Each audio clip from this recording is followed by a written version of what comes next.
কিন্তু আরো কিছু বাকি রয়ে গেল, আমার কিছু বাকি রয়ে গেল। কি বাবা? যে নারীর স্বামী মারা যায়, সেই নারীর অঙ্গে রঙিন বস্ত্র যে শোভা পায় না ভোমা। আমার কাছে যে সাদা বস্ত্র নাই, আমি কেমন করে এই বস্ত্র খুলে দেবো বাবা? শীত বস্ত্র তোমায় পরিধান করতে হবে বাবা। আজ তোমায় বিধবা সাজতে হবে বাবা। তোমায় বিধবা বেশি তোমায় ভেসে যেতে হবে গো বাবা। কোথায় এই রকমই ওই নেড়াই, আরে একটা শীত বস্ত্র নিয়ে আয় বাবা, নিয়ে ওই শীত বস্ত্র এনে আমার বৌমাকে পরিধান করি আমি জলপথের বিদায় দিয়া। সাদা কাপড় দাও, সাদা কাপড়, সাদা কাপড় বাবা।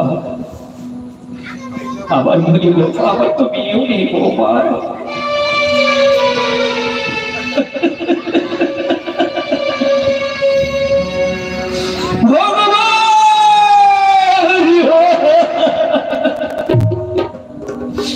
আজ আমি এই সাঁওতালের ভিতর থেকে গিয়েছিলাম সুন্দর করে গঙ্গা সাজিয়ে নিয়ে যাব চক্কলা নগরী।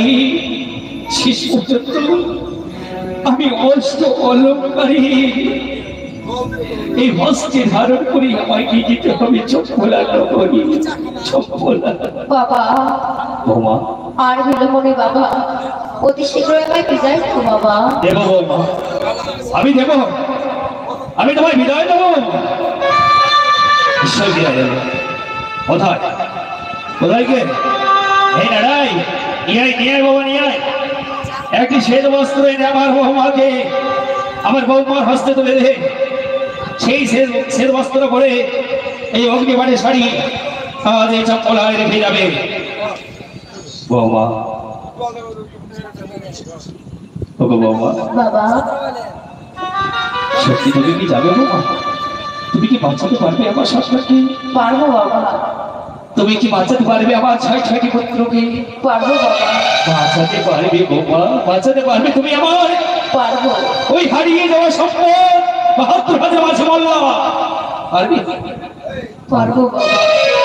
তুমি ফিরিয়ে আনতে পারবে আমার বিদ্যমান ধরন্তরী বৌমা? ফিরিয়ে আনতে পারবে তুমি আমার ওই ধন রত্ন চত্রধরী?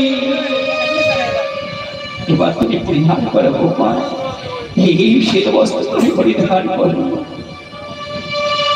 পরিধান করেছো বৌমা।